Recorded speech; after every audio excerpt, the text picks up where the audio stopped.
So this is the basic walkthrough of the CQ rack.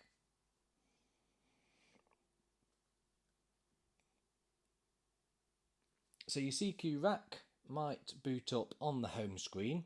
If you ever want to get back to the home screen at any point, you just press the same colour, so where it's highlighted in green here just below the screen, just tap that and that gets you back to there.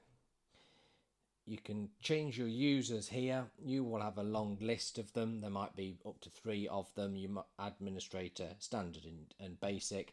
And we're going to use the basic login today. So tap that one and click login. The basic one won't have any passwords to it. So the first thing we're going to look at is the soft keys on this left hand side, because this allows us to have the basic level of control using our presets. On your model, you may have different labels on each soft key.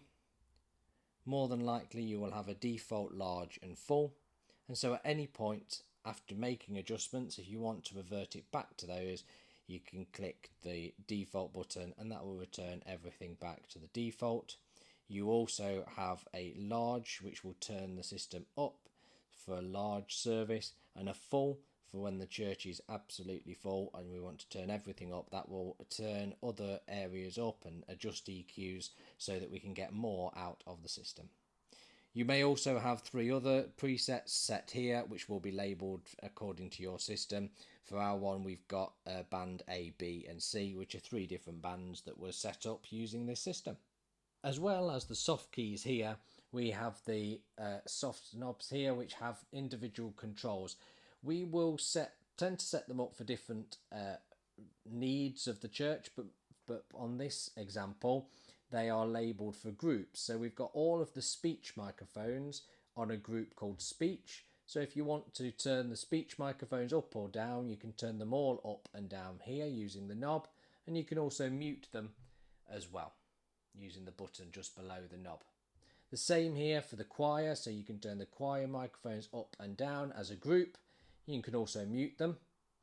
And the same for the band. So if the band begins to play and you want to mute all the speech microphones, you can easily do that, and vice versa. So when the sermon begins and the band are just moving away, you make sure that there's no extra noise over the system. We can mute those quite quickly. And the same for music, so our digital hymnal, our Bluetooth and our HDMI all come on this music input on this example.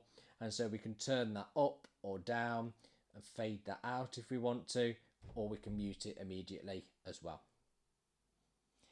But most of the time, the other controls that you will see is the CQ control here, which gives you basic control of the system.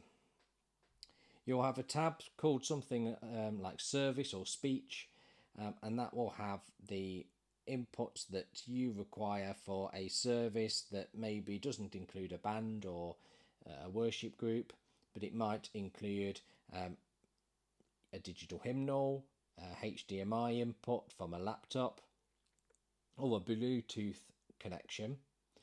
But it will also, on this one case, you can see it has the handheld microphones and all of the speech microphones, as well as the choir ones available here.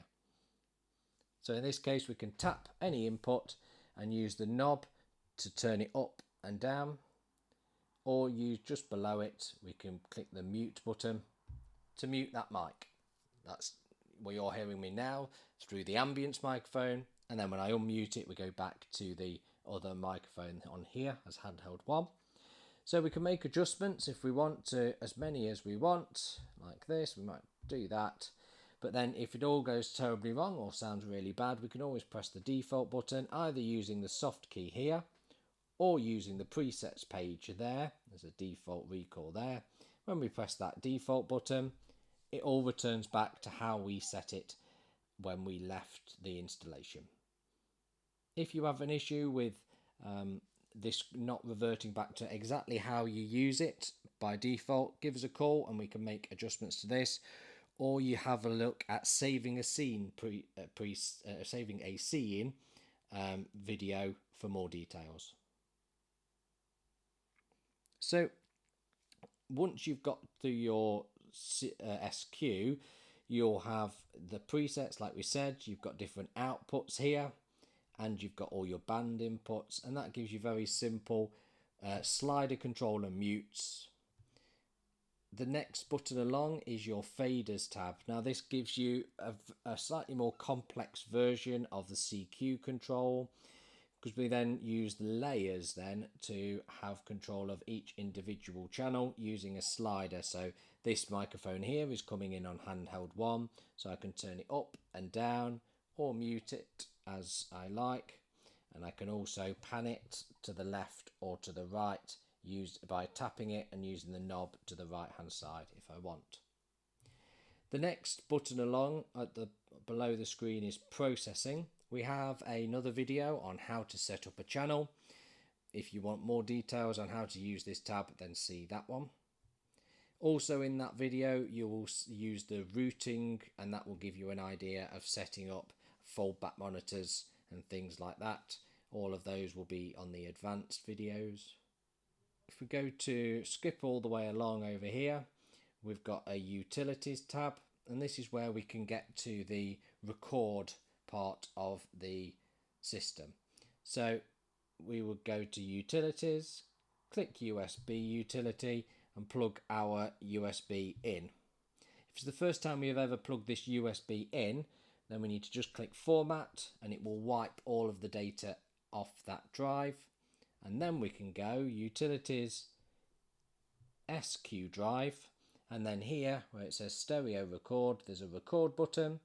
Tap record, and then there we've got the name of the recording that's being put onto the USB drive, and also the here ability to pause the recording, restart the recording, and stop the recording there.